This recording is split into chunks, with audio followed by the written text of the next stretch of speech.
Hello grade 8 students. We have posted one video having some activities based upon pressure, or it was an introductory video to understand the concept of pressure. Now let's start our second video, that is video 2 for pressure. And here in that second video we are going to define pressure. What is pressure actually? So pressure is simply force applied per unit surface area.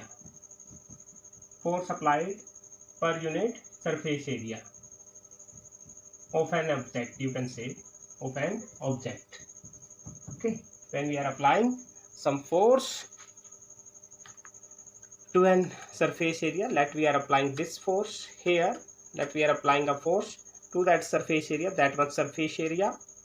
Okay, sometimes it is said that force should be applied perpendicular to that surface area. Okay, this much surface area, if we are applying some force perpendicular to it, then this force will work as a pressure. Often we have observed in our previous chapter 2, that was of force, and we have used some balloon, inflated balloon, and we were applying some force over there. Okay, so when we are applying some force, it means we are actually applying some pressure. So pressure is given as by that mathematical relation, that is force applied per unit area, where P is known as the pressure, F is the applied force, and A is the area of cross section,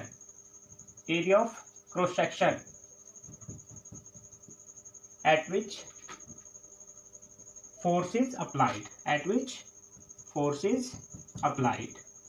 For example, here in that case we are having that ink pot here. So when we are applying some force on that area, that particular area, this surface we are applying, so this is mathematically shown as force applied per unit area. So from this formula we can conclude that pressure depends upon two components, force and area. This pressure depends upon two components. Which one? These are, first is force, to applied force and area. So it depends upon two things. So let's discuss how pressure changes for the same force. Let force is constant, and area changes. Then let's learn how pressure will change.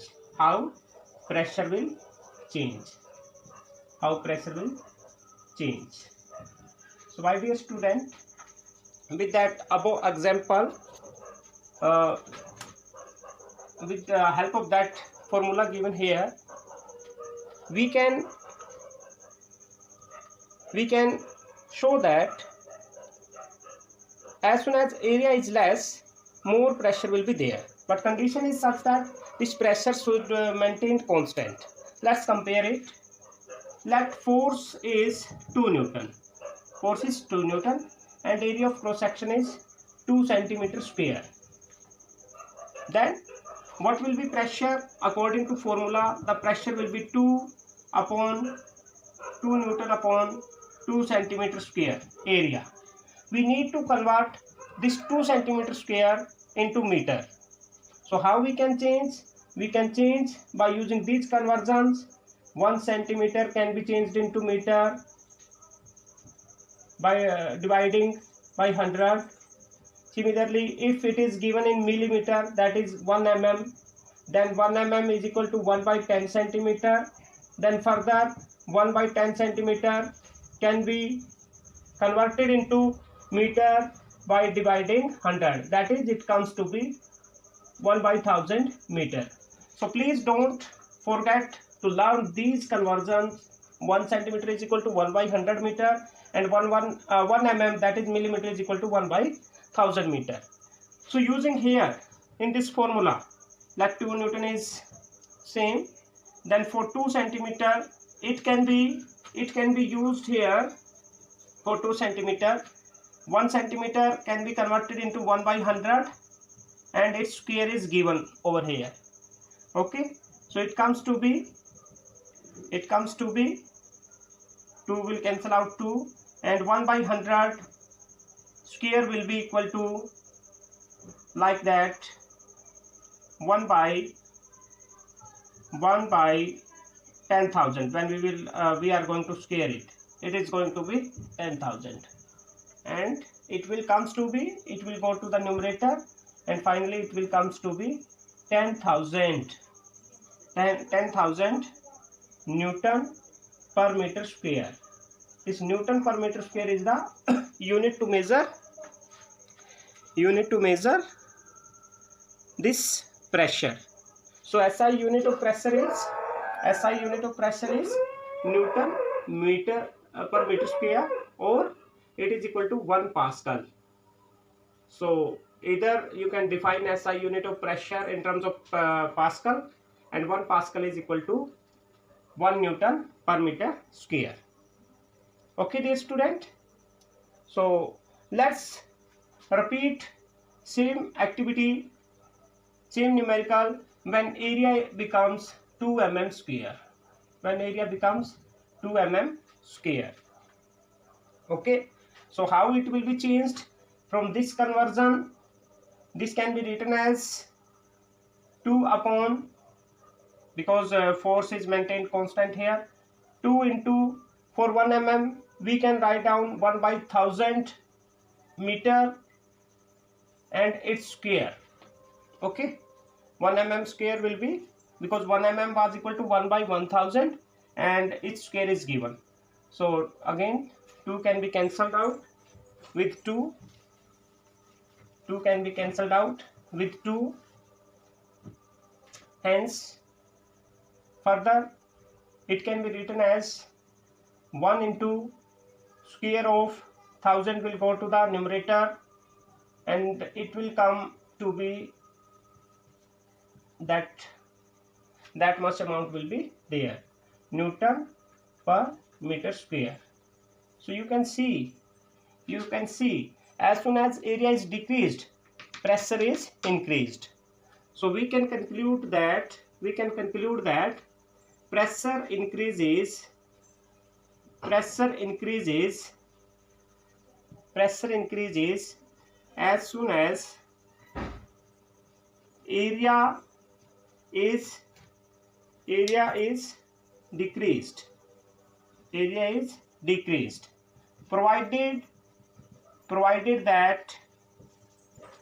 that force is maintained constant.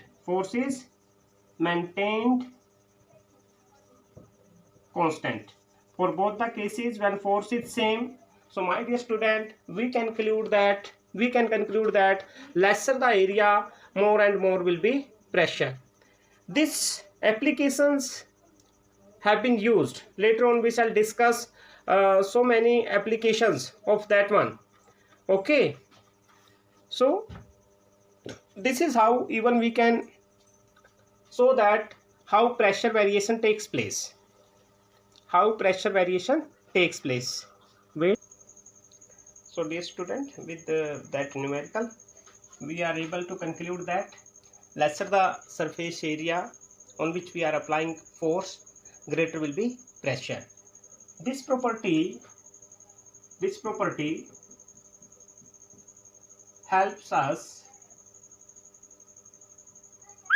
to prove that if someone asks you how camel can move easily on sand, while if you will try to move on sand, it will be very difficult for you, but camel can move smoothly on sand. in desert places you can say camel moves smoothly. Why? Because feet of camels are like that. Feet of camels are like that, means this is having more area. So when it is like that, more area, pressure is inversely proportional. Inversely proportional means if one quantity increases, another will decrease. Inversely proportional means if one quantity increases, another will decrease. So my dear student, if we talk about how camel can move easily in the desert or in the sand, it is because of this formula only. Or you can say that foot of the camels are having a broader area or more area in comparison to human beings, so they can easily move on the sand. Now let's talk about fluid pressure. That fluid pressure we have explained in the first video.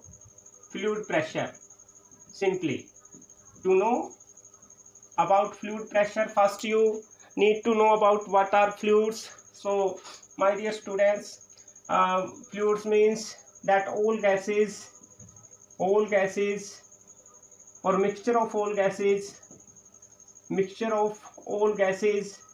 may be considered as fluid. Okay, may be considered as fluid. Even milk, honey or water, etc., blood flowing in human beings, or that veins, vessels of an organism is known as fluid. Fluid is not simply water. Okay, it may be a gas also, it may be a mixture with water. Okay, it may be milk, honey, etc. So pressure exerted by fluids,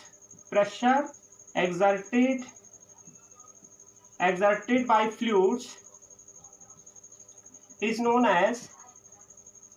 as fluid pressure. You can observe that fluid pressure easily while you are in a bathing tub, or you are actually taking bath in a river, etc., in a canal, etc.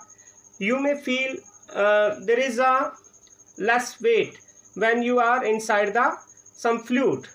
Okay, because fluid exerts some force, upward force, and this upward force is known as buoyant force. Later on in 9th class we are going to discuss it in details. So my dear student, fluid pressure is simply pressure exerted by fluids when some objects are immersed inside it. We have shown with that empty bottle, with that inflated balloon, or even with the mug that you used to take bath in a bucket.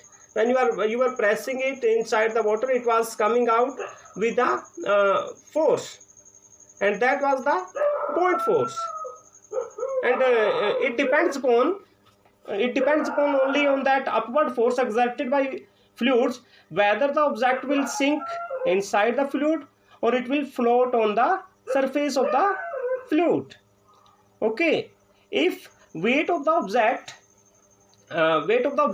is more than the upward force exerted by the fluid, then the object will sink.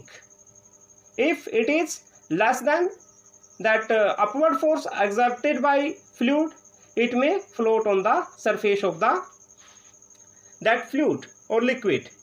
Okay dear students, so we have discussed about here for a liquid column. A new term we have introduced in your chapter. You will come across that new term. What is liquid column? Why it was happening that when there was some bucket filled with water, filled with water. Hence we were having a empty bottle, or you can say that there is some imaginary cylinder. Let's consider that there is some imaginary cylinder. This imaginary cylinder is known as liquid column. This imaginary cylinder is known as liquid column. Okay, liquid column. So weight of that cylinder is acting here in the center of that. Weight is always denoted by mg, and it is in physics it is considered that it always acting downward direction. It always acting downward direction.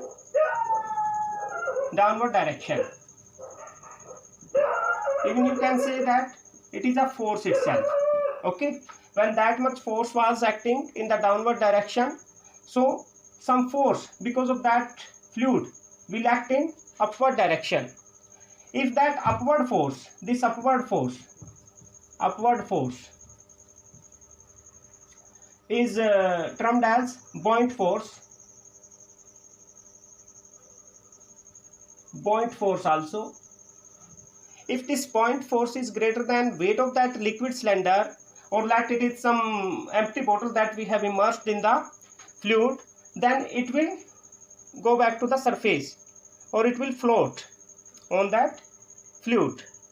Okay, so I'm just telling you here, my motive is to tell you that what is liquid cylinder. It may be imaginary cylinder inside the liquid itself. In your higher classes, in +1, when you will read physics, so for this liquid cylinder, if it is having height h, that pressure due to liquid column is given as h rho g. Okay, so where h is the height of that cylinder, h is the height of cylinder, and rho is the density of liquid. Different liquids are having different density. Water is having different density, milk is having different density, honey is having different density, and g is common for all at the same height. So for example, at the surface of earth it is taken as 9.8 meter per second square. It is termed as acceleration due to gravity.